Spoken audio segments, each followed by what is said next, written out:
Oh. All right, everybody, welcome back. We're talking sales today, Jeff Gunsberg and I, with Tony Konja, President and CEO and founder of Artistic Outdoor Services, full service landscape commercial maintenance company. Tony, always great to see you. Jeff and I appreciate you taking time to be with us on the show. You know, we're sitting here and it's July 31st and 2020. So whenever anybody listens to this, they understand the date. We're in COVID. We're in COVID, and the world has changed. And my first question, as we kind of jump in, is really to you as a business owner. You know, how have you adapted to this new market? Yeah, Greg. Thank you, guys. Good morning, everybody over there on Facebook Live and everything. It's a good thing to be on this morning and talk about how do we help improve each other's businesses. And yeah, it's definitely been a different atmosphere all the way around. And for my company and my services that I offer, it's been a little different too. But I'm thankful we're able to, meet with clients and socially distancing with them on their commercial real estate and while walking a property and going over things we need to do. But times are different. Not everybody wants to meet in person. Yeah. So it's been a little challenging. We have to figure out the new ways and how to connect with people and try to still increase sales at the same time. Because it's still about, we still have to close our deals and get our sales done because it's all about sales. And how do you do that today? You know, it was interesting when March hit, about March 13th, everybody kind of, I would say that the sales model was calling people to see how they were doing, checking in. Everybody was just in a complete frenzy.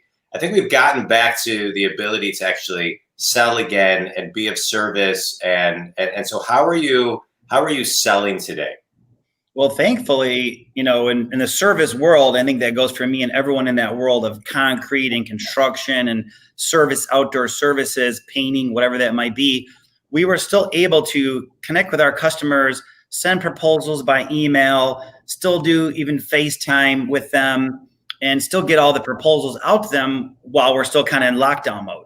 So we were still able to connect with them and do proposals. I'm doing a lot of landscape design through software and taking photos of their properties and doing enhancements.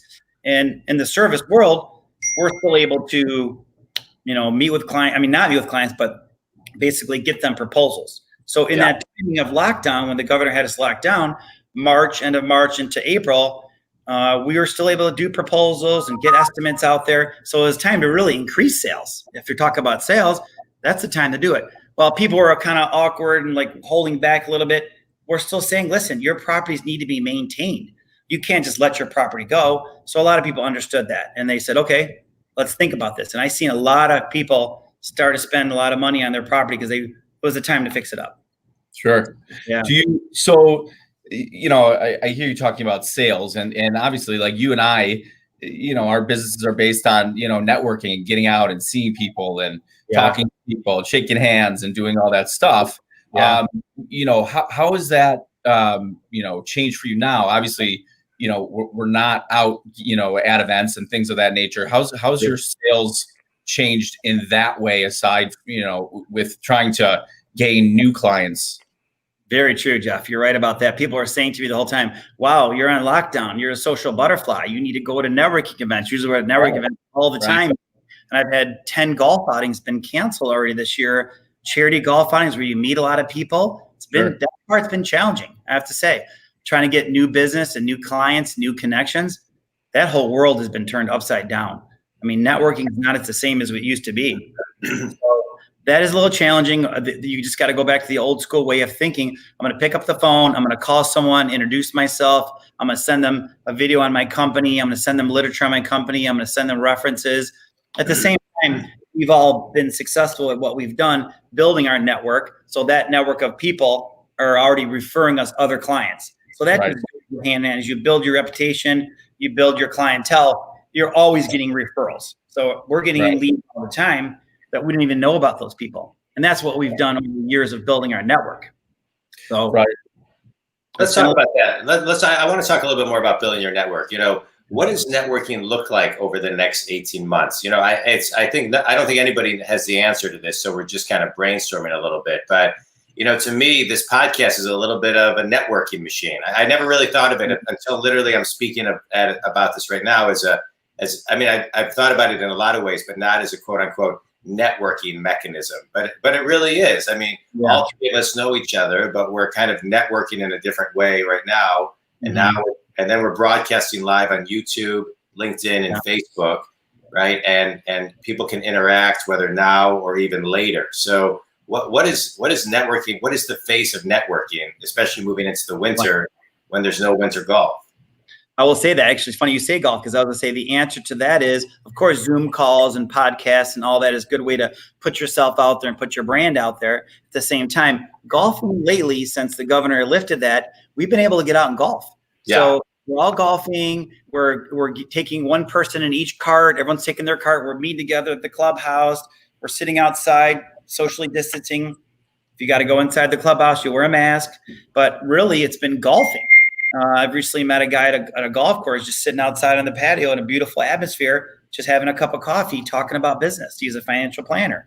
So I think golfing and the fact of the size of the property and being able to be socially distanced has been a way of networking. This particular financial planner invited people out to come out to the golf course and then play 9 holes. So that's one option. So, I'm thinking about this too. I think that was kind of the other, part of John's question too, is that, right now it's great. I mean, that's how I'm networking as well is golfing. It's an amazing way to do that. Unfortunately, winter is coming, and, I wonder for myself and my sales team, how are we going to adapt and change that, particular time this is around, what are we going to do? What are your thoughts on how you're going to maybe change things up and still continue to network and be in touch with people during that time? That's a good question, Jeff. You're so known for doing your annual Christmas party, the ugly sweaters, come out. I love it. It's sad, man. It's like, I know. You never know, right? How about ICSC in Vegas? Did that get canceled? Yeah. So, that's canceled. There's, all these events are getting canceled. And so, I'm just kind of, I continually think too, how do we adapt? So, I was just curious what your thoughts were. By Christmas time and by December that we are somewhat back to some normalcy, and we can gather, even if it's 100 people. Jeff and I throw a Tigers opening day party. We have 1,200 people come out to our party. Fortunately, that got canceled. That's a big client event for us. It's client appreciation, and they appreciate it. They love coming out, just like your Christmas party. So I'm hoping by December, and it's hard to see what the world's going to be like, but I'm trying to think about it for myself. What do we do? It'll be more the one-on-ones. It'll be, maybe 4 or 5 people. If the governor only allows 10 people to get together, it'll be a small little breakfast meeting. I really am I'm not trying to think about that till that time comes. Yeah.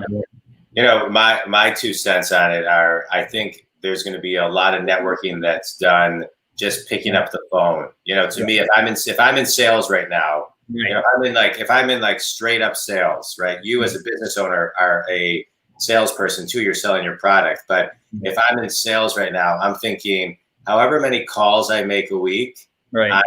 I need to triple or quadruple that number. Because it's about the bucket of people that you're calling just to say hello and check in and see how you're doing. The centers of influence, the spheres of influence, all of the different avenues of just pounding the phone. Because at the end of the day, because here, we're talking a little bit of a focus on sales right now. Mm-hmm. At the end of the day, numbers don't lie.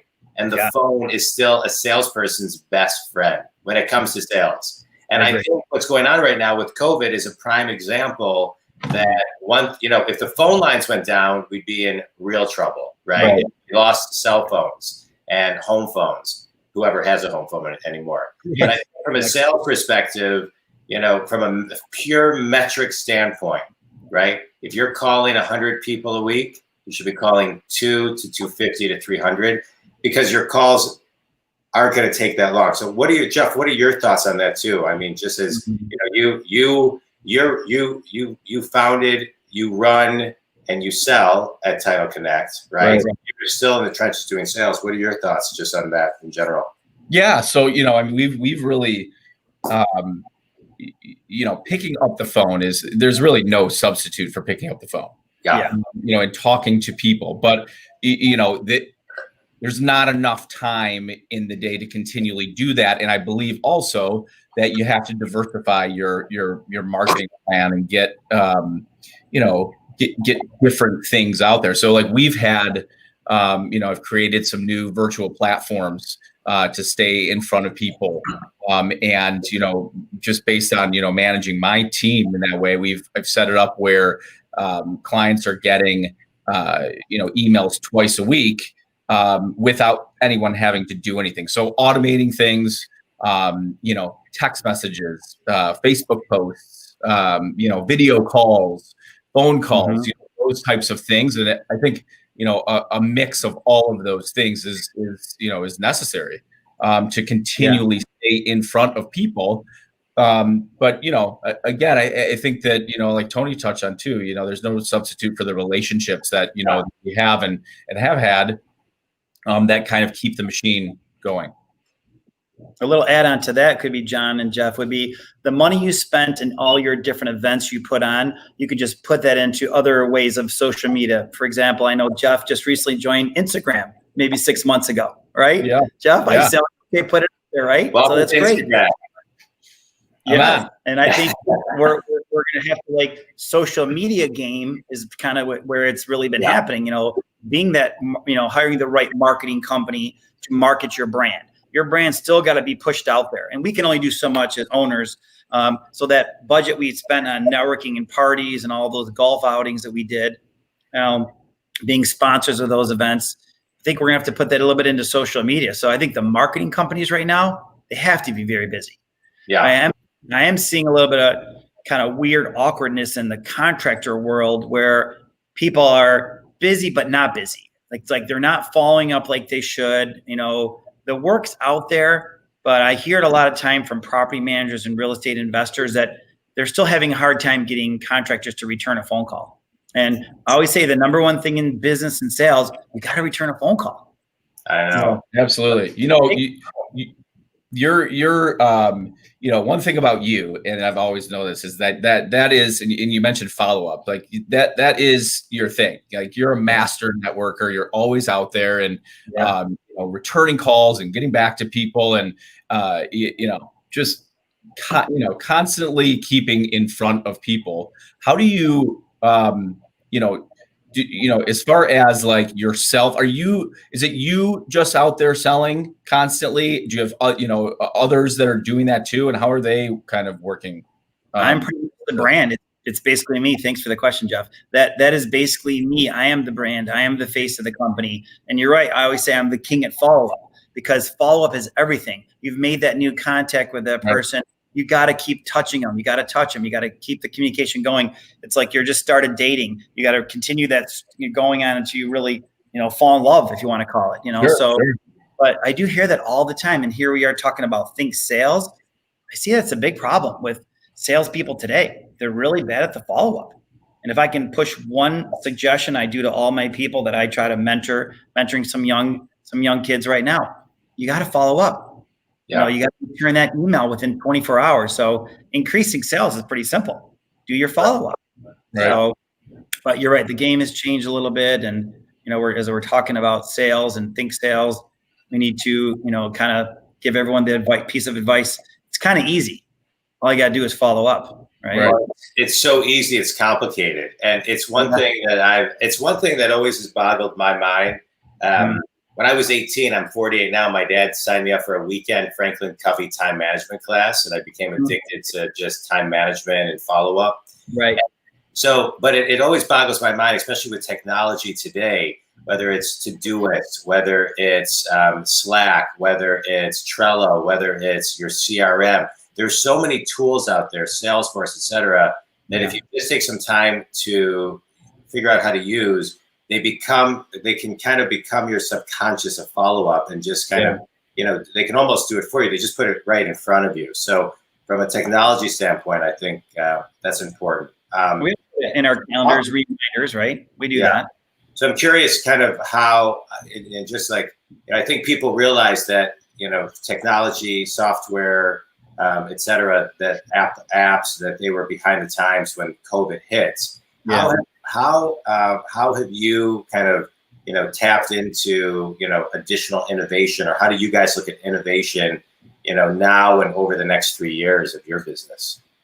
I'm recently looking at all of those apps and opportunities for connecting and with your clients and all that. I recently started using a software called Company Cam, and it's a cool software where you'll take pictures of a project and then you upload it to the cloud, and then all your people on your team, because I do have other people on my team that are working below me, operations managers, project managers, that can see that the project continue on from the start of the project as you continue on to enhance that property, where their team is seeing it, the people down in the field are seeing it, the people that are the account managers seeing it, and the owners are seeing that.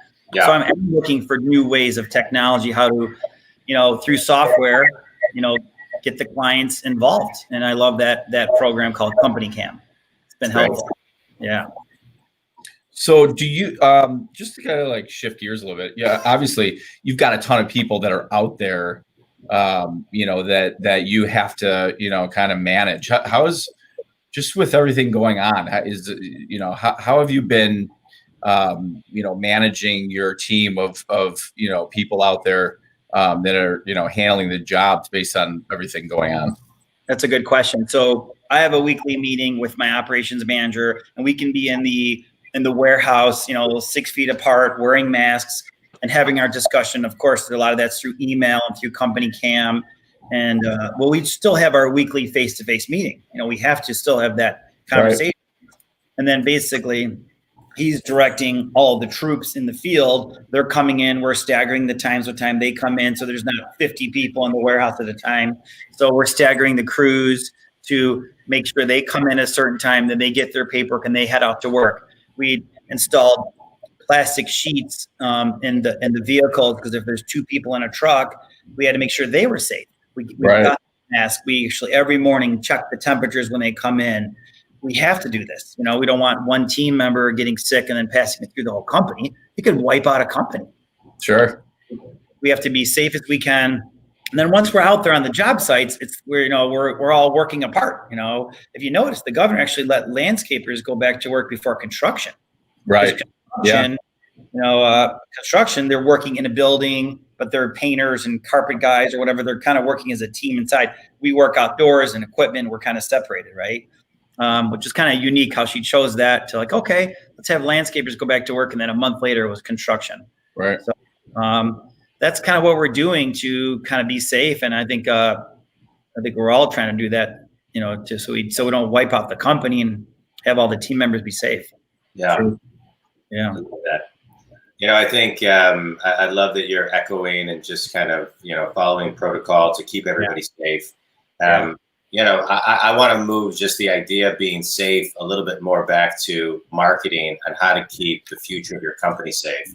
Because I'm a big believer, and this was mentioned a little bit, that a lot of companies were pre-COVID were playing not to lose, not necessarily playing to win. And I think right now you're, with marketing, and you talked about this earlier, marketing companies must be really busy. And I think that it's time for companies, for salespeople in particular, to double down on their brand and really kind of grow, because that's what safety is, right? To grow your brand and to grow your business. So the sales is working for you. Except I think sometimes it's scary for people, and they don't have the courage to put themselves out there. Yeah. And so for somebody who has always put themselves out there, whether it be in networking, whether it be, just in multiple situations, which I could point to, what are some things that you would advise salespeople, business owners, et cetera, on how to get out of their comfort zone and not just play it safe, but play it smart? Yeah.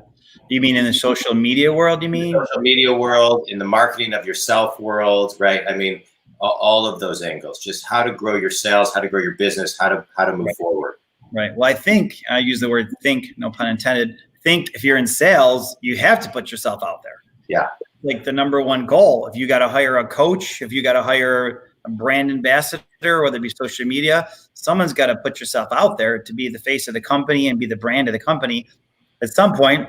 And that's why there is a lot of sales training classes, a lot, because people don't know how to do that. I've met the most nicest people. They just don't know how to ask for the business or put their stuff out there, or they're bashful, or they're, I don't know. It's something that a lot of people need that. Some people it comes naturally. I never took a class, it just comes naturally to me. And that's something they need to look at, But you bring up a really good point because, and I do a lot of coaching around this too, teaching people how to actually ask for business. It's amazing how many salespeople don't ask for the business.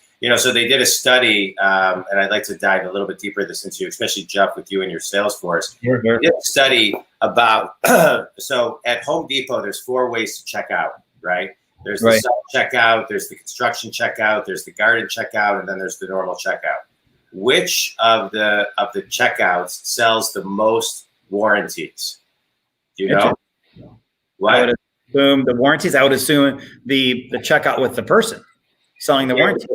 No, the checkout that sells the most warranties is the self-checkout, because the computer just asks. And they sell 37% more warranties than all the other checkouts. Okay. Right? So you know how and now when you try to also pay with a credit card, it says, do you want to leave a tip? Right. Yeah. Tips are up 1,100% because the computer simply asks. So when I'm doing talks and seminars and keynotes, I always show this because I say, if a computer can just ask and get, you need to grow to figure out how to ask. What's your ask and attract as far as how you're doing it?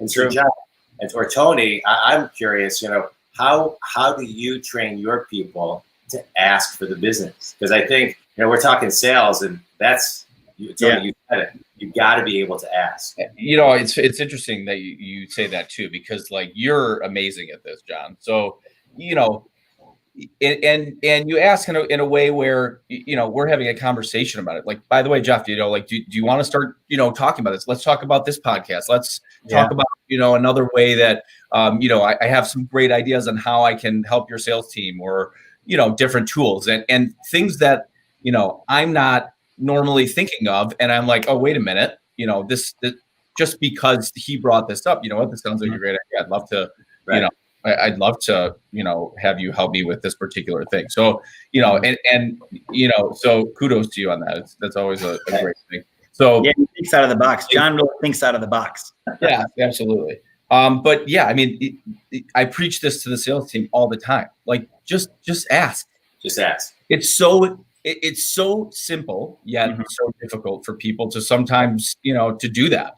So, what I do is try and create ways for them to ask in a warmer environment by putting them in front of people, before they actually get there, with automation and things like that I was talking about. But listen, by the way, if you have anything for me, I'd love to help you with it. Let me know if you do. Yeah, simple as that. And it's difficult for people, certainly, but you got to tell them that you got to just ask, for sure. Well, and you know what else I think is also, I think people sometimes are not good listeners. And if you're really, if I can add to that though, well, there's some technical difficulties again. I think you're right. But I think if people don't listen, it's hard to ask the right question. Tony? Yeah, I have something to add to that though, John, as far as sales. I want to add to that the sales portion of the company, in any company, has to balance with the production of the sales. So you can't sell when you can't produce. I've recently had to turn down some huge opportunities that came my way, huge hospitals, because I can't find the staff. That's challenging right now. So even office staff, I'm sure, people that even want to work from home, it's kind of challenging right now trying to find the proper team member, or even to fill all the roles in the company that we need. So right now, I think United States is in a challenging time. As we're trying to grow sales, we're trying to find the right talent and the right team member. And it's challenging right now. Some people don't want to go back to work. Right. So we're trying to figure that out. I think right now the whole United States is trying to figure that out. Yeah, and just from a recruiting lens, I think every company should always be recruiting. I mean, recruiting is a daily thing because it takes a long time to find the right person. And right now, it's the right person who's able to work from home or willing to come into an office, and all of that. I think is you bring in some really good points. You need the right people. But just one thing when you said, one of the things I always talk to people about is, do you have a downline, right? So if you get some business that you can't handle, you have people you refer it to, and then just take a referral fee. That's an option. I've definitely have done that in the past. Yes. Yeah. I think it's smart. I think kudos to you, because I think a lot of people don't think like that. Yeah. Right. And it's hard, it's painful to turn, as a sales guy, to turn it away is super painful. But, that pain, of mentally having that issue with it makes so much more sense than having your reputation ruined by not being able to handle the job appropriately. So how do you like position those people and plant the seed to be able to come back to them after? Like when you're talking, like, by the way, I can't handle this now, but how do you do that? They respect that so much, Jeff. When you tell them, hey, listen, thank you for the opportunity, but I'm just not ready to take that on right now. I don't have the, equipment. I don't have the staff, the team members. So let's pass on that for right now. But they respect it so much because you didn't just take the work on and weren't able to produce. So then when you come back a year later, when you are ready, they really respect you. Right. So right. They know that you're approaching them a year later or 2 years later saying, okay, let's talk about it now. Oh, wow. that's great. Now I think you're ready. So they do respect you when you turn down the work, because if you don't have you can't produce it. It's not going to be good for anybody. All right, fellas, we have 2 minutes left. I want to make one comment on something earlier, and then we're going to move into a quick speed round with you, Tony. But I just want to comment one thing when we talked about social media. It's really, really important that people focus on growing their email list, because it's one thing that you own. You own your email list. You own your text list. If Facebook went off the air tomorrow or off the network, if LinkedIn went off the network, they're great. I do a ton on social, but growing your email list is something that you own, and it's critical. I just wanted to bring that one point up, especially for salespeople. Yeah. All right, Tony, real quickly, tell people who your ideal client is and how they can get a hold of you, and then we're going to do a quick speed round. Thank you, guys. Tony Konja, Artistic Outdoor Services. We're a commercial landscape maintenance firm. Anything commercial related, I always say, from a dentist office to a hospital, office, industrial, shopping centers. This is my focus. All right. Thank you. I love it. Favorite book and why? And I'll just add this. You're just a great human being with great work ethic. You do anything for anybody to help them out. And I just, your reputation is just absolutely stellar. And, Thank you. You're just a hardworking guy, a kind guy with a great heart, and you're a great role model and mentor to so many. So I just wanted to point that out real quickly. Thank you. That's my motto, live to give, right? Live to give. Yeah, absolutely. All right, favorite book and why?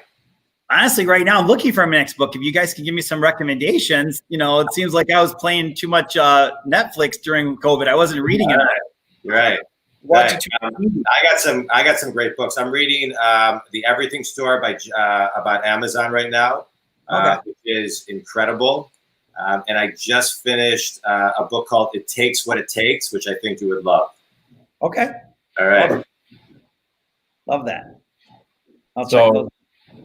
Tony, I mirror what John says. I see you network. We network together, and unfortunately, we can't be together as much. But when we sit down and we're together, it's your mind is works like mine too, and you're always thinking about who the next person is that you could refer me, and I always appreciate that, and it is giver's gain, and you're great at what you do. So everyone that's watching, if they have an opportunity to work with you, they would be lucky for sure. I have the same respect for both of you guys. I love that you're doing this. This is great.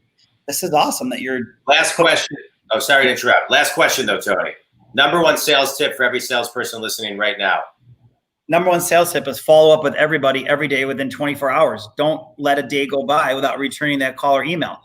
You can increase just returning a phone call and email. Very simple. Simple. All right. That's a drop the mic moment, fellas. I know we all have 9:30, so I'm sorry I ran late. No problem. Awesome day, Tony. Thank you for being on the show. Jeff, always running 2 of Think Sales Down. And I think we all did great. Good work, everybody. Absolutely. Appreciate you guys. Thanks so much. For being on the show. Jeff, always fun. Thanks, guys. Thanks, guys. Take care.